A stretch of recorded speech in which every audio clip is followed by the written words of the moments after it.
Ashamaar kafuune kabajamtoota dhaggeeffattoota keenya oduu guyyaa irra qabannee jirra. Oduu wajjin ana buunna waabikooti dursa hangafoota oduu. Hidhamtoonni siyaasaa Oromoo mana hidhaatti dhibamuu isaanii maatiin hidhamtoota dubbatan.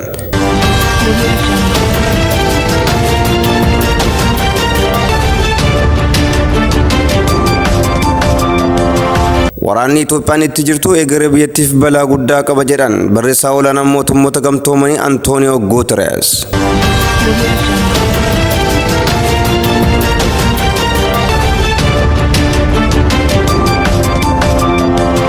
Hangoonni mootummaa federaalaa fi mootummaa naannoo Tigraay Yugaandaatti mari'achuuf jiru oduun jettu soba ta'uun himame. Kunneen oduu hangafootaa turanii amma oduu bal'inaan.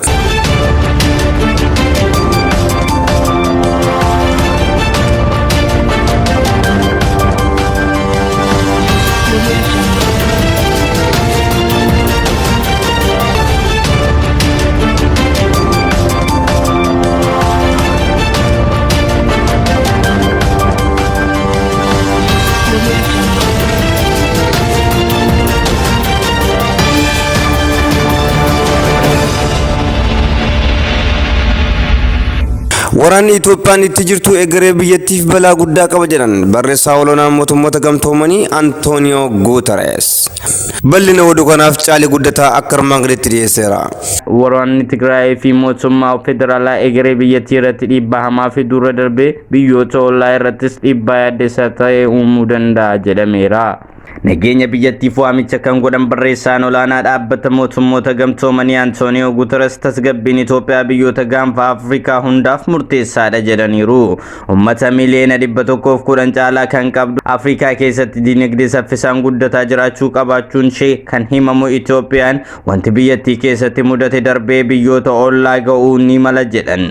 Kana ta'ee osoo jiruu mootummaan federaalaa dhibdee TPLF waliin keessa seene karaa nagaan furuuf dhaamsa isa dhaqqabaa ture hanga yoonaa hin fudhanne jedhaniiru.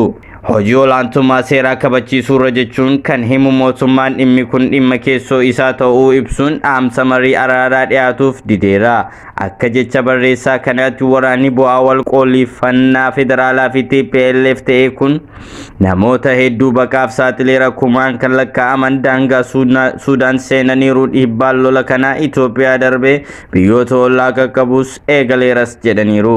Xiinxalaan gaanfa Afrikaa Rashid Abdii waraanni kun kan naannoo kanaa ta'eera dhiibbaan isaa Suudaan qaqqabeera yoo keessa biyyoota ollaarra darbee biyyoota kaanis qaqqabuu mala naannoon kun murteessaa waan ta'eef dhiibbaan qaqqabu guddaadha jedheera. Itti dabalees Rashid Abdii waraanni kun biyya daangaa waliin qooddatan Eertiraa waliinis ka'uu ni mala erga jedheen booda Eertiraa fi TPLF yeroo dheeraaf hariiroo mishaa qabaachaa kan hin turre qondaaltonni TPLF waliin jibbaa hamaa keessa kan jiran pirezidaantiin Eertiraa Isaayyaas Afwerqii ammoo michuu ministeera muummee Abiy Ahmad ta'aniiru jedheera. Kana malees Itoophiyaan hanga ammaatti loltoota 600 Somaaliyaa keessaa baastee biyyatti deebisteetti. Namoonni akka Rashid Abdii waraanni kun mootummaa Itoophiyaa kan laaffisuu danda'udha yaada jedhu kan qaban hoggaa ta'u yeroo ammaa wanti argaa jirru naannoleen federaalaa irraa qolifataa deemuu wayita kana federaalli humni ni dadhaba of danda'ee dhaabbachuu ni dadhaba jechuun yaada isaa BBCf kenneera. Rashid Abdii Keeniyaan magaalaa Naayiroobii kan jiru dhaabbata think tank The Horn Institute jedhamuun daayireektara kan ta'an Hassan Kennedy ministeera muummee Abiy Tigraayin tooratti deebisee waliin dubbachuu qaba ta'uu baannaan naannoleen biroonis fakkeenya kana hordofu jedhaniiru. Ministeerri muummeen Abiy waraanni Tigraay mudate naannolee biroofillee bu'uura ka'aa akka jiru hubachuu qabu. Murtee nama tokko qofaan deemuun Itoophiyaa akka kutaan qoqqoodamtu gochuutti geessa kun ammoo carraa biyyattiin akka biyyaatti jiraachuuf qabdu kan gabaabsudha jedhaniiru. Maddi oduu keenyaa BBCdha. Naannoo Beenishaangul Gumuzitti aleellaa awutoobisii irratti qaamolee hidhatanii raawwatame yoo xiqqaate namni 34 ajjeefamu koomishiniin mirga namoomaa Itoophiyaa beeksise. Hoogganaan biiroo koominikeeshinii naannichaa obbo Mallasaa Bayyanaa BBCtti akka himanitti poolisoonni 2 ajjeefamu akkasumas bulchaa naannichaa madaa'uu dubbataniiru. Hidhattoonni haleellaa kan gaggeessan Sadaasa 4/2013 akka lakkoofsa Itoophiyaatti ta'uu kan ibsan qondaalli kun naannoon kun armaan dura tasgabbii kan qabu ta'uu himani. Poolisiin naannichaa fi milishaan gandaa raayyaa ittisa biyyaa waliin ta'uun tasgabbii naannawaa kanatti fiduuf wayita ifaajaa jirutti haleellaan kun raawwateera jedhan. Hidhattoonni kunneen konkolaataa imaltoota wambaraa irraa fe'ee dibaaxee qaxxaamuruun gara Chaaginii imalaa ture irratti balaa geessisuun haleellaa kana raawwataniirus jedhaniiru. Koomishinii mirga namoomaa Itoophiyaa gama isaatiin konkolaataa wambaraa irraa ka'ee gara dibaaxee irraa gara Chaangilii imalaa ture irratti balaan qaqqabuu isaa guyyaa dilbataa ibsa baaseen ibsee ture. Aanaalee akka Yubgish, Yaamxii fi Qidohee jedhaman keessatti haleellaa wal fakkaataan raawwatamuu kan ibse dhaabbatni kun lubbuu isaanii baafachuu kan miliqanii dhokatanii jiranis jiraachuun odeeffannoon nu geera jedheera.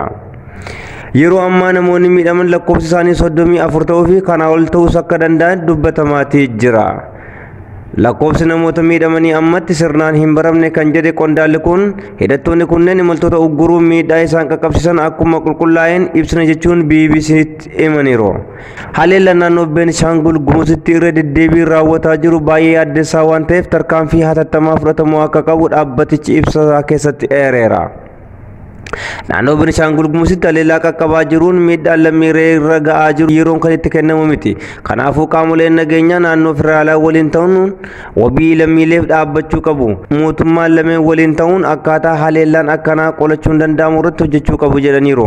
Namoonni tibbana ajjeefamne irra caalaan ilmaan Oromoo ta'uun isaanii ni beekama.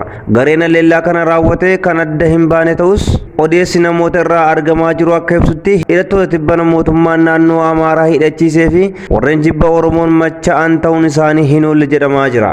Hidhamtoonni siyaasaa Oromoo mana hidhaatti dhibamuu isaanii maatiin hidhamtootaa dubbatan. Bal'ina oduu kanaa Caalii Guddataa akka armaan gaditti dhiyeessa. Obbo Baqqalaa Garbaa mana hidhaatti dhukkubsachuudhaan haala ulfaataa keessa jiraachuu haati warraa isaanii aadde Hannaa Raggaasaa OMN itti himan. Obbo Baqqalaa Garbaa dabalatee Jawaar Mohammadii fi Hamzaa Booranaa akkasumas Shamsaddiin Xahaa mana hidhaa Qaallitti bakka tokkotti hidhamanii kan jiran waggaa ta'u haala fayyaa isaanii wal qabsiisuudhaan kanaan dura manni murtii wal'aansa fayyaa akka argachuu qaban ajajeeti ture. Haalli fayyaa isaaniis kanaan dura haala gaariirra kan ture yoo ta'u yeroo ammaa kana garuu Obbo Baqqalaa Garbaa fi Jawaar Mohammad haala nama yaaddeessaa keessa jiraachuu maatiin isaanii OMN itti himan. Akka aadde Hannaa Raggaasaa jedhanitti kaleessa haalli fayyaa Obbo Baqqalaa Garbaa fi Jawaar Mohammad gaarii ture. Har'a yeroo maatiin akkuma yeroo kaanitti nyaata geessuun bakka sana deeman Obbo Baqqalaa Garbaa, Jawaarii fi Hamzaan nama isaan dubbisetti gadi ba'anii dubbachuu hin dandeenye jechuun OMN itti himan. Miseensa maatii Obbo Jawaar keessaa tokko kan ta'e namni kan biraanis akka yaadanuuf kenneen yeroo nyaataa fi uffata qabannee akkuma duriitti isaan dubbisuuf deemnu kan gadi ba'ee nu haasofsiise Shamsaddiin Xahaa qofa ture. Innis soorataa fi uffata nurraa fudhachuu diduudhaan ammatti ogeessa fayyaa qofa barbaanna malee nyaata miti jechuun Obbo Baqqalaa Garbaa haala ulfaataa keessa jiraachuun nutti hime jedhan. Obbo Baqqalaa Garbaa Obbo Baqqalaa waliin Jawaarii fi Hamzaan dhukkubuus haalli Obbo Baqqalaa keessa jiran ulfaataa ta'uu kan dubbatu namni kun akka Shamsaddiin irraa odeeffannetti Obbo Baqqalaan ol jedhee dubbachuu hin dandeenye, ho'inni qaama isaas ol ka'uun miilli isaanii illee dhiitee jira jechuun himan. Guyyaa kaleessaa Dooktarri fayyaa akka seenuuf hayyamamus har'a yeroo dooktarri fayyaa dhufanitti bulchiinsi mana hidhaa Qaalitti dooktaroota kana ala ittisanis jedhu. Kanaan dura Obbo Baqqalaa Garbaa iji isaanii dhukkubsachaa kan ture yoo ta'u yeroo ammaa kana garuu Obbo Baqqalaa, Jawaarii fi Hamzaan haala wal fakkaataan fayyaan isaanii hubameera jechuun maatiin himaniiru. Odeeffannoo aangoon Itoophiyaa Ugaandaatti adda bilisa baasaa uummata Tigraay waliin mari'achuuf jiru jechuun tamsa'aa jiru soba ta'uun ibsame. Odeeffannoo aangoon Itoophiyaa Ugaandaatti adda bilisa baasaa uummata Tigraay waliin jaarsummaaf taa'uuf jechuun miidiyaalee garaagaraa tamsa'aa jiru soba ta'uu qoreen qulqulleessaa ragaa labsii yeroo ariifachiisaa ibse. Mootummaa federaalaa naannoo Tigraayitti olaantummaa seeraa kabachiisuuf murannoo hojjetaa jira jedhe. Qaamoleen miidiyaa dhimmoota hojii olaantummaa seeraa kabachiisuuf hojjetamaa jiru ilaalchisee gaaffii ka'uuf qoree labsii yeroo ariifachiisaa gama seekiraatarii pireesiin qulqulleeffachuu akka qaban waamichi dhiyaateeras. Oduu biraatiin amma mootummaan federaalaa namoota hidhaman akka gargaaraniif ogeessota fayyaa 48 gara naannoo Tigraay erguun isaa beekameera.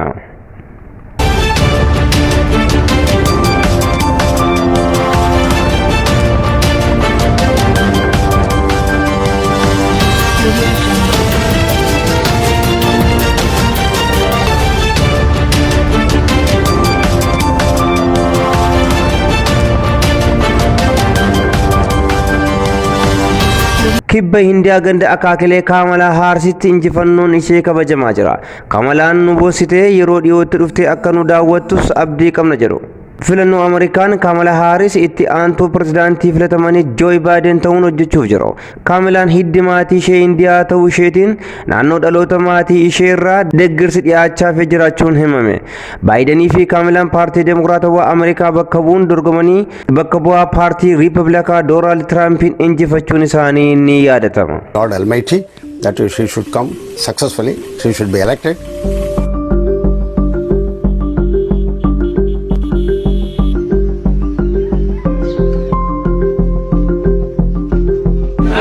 பிறகு நம்ம கிராமத்துக்கு அவர் வந்து எல்லா மக்களையும் சந்திக்கணுங்கிறது தான் இந்த கிராம நாள் ஆசை.